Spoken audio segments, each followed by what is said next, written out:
আধিপত্যবাদের বিরুদ্ধে লড়তে গিয়ে শহীদ হয়েছিলেন উসমান হাদি।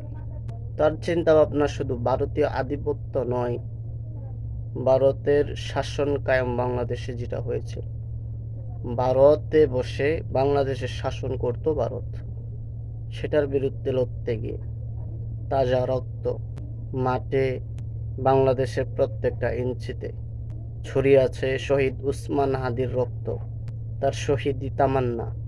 আমি জনগণের জন্য, আপামর জনতার জন্য উসমান হাদি সারা জীবন তাদের বুকে অন্তরে গেঁথে থাকবে। ভারতীয় আধিপত্যবাদ, যে শাসন বাংলাদেশে ভারতীয় আধিপত্যবাদের বিরোধিতা করে জান হারিয়েছেন, প্রাণ হারিয়েছেন সেই সকল বীর যোদ্ধারা, তাদেরকে স্মরণ করছি।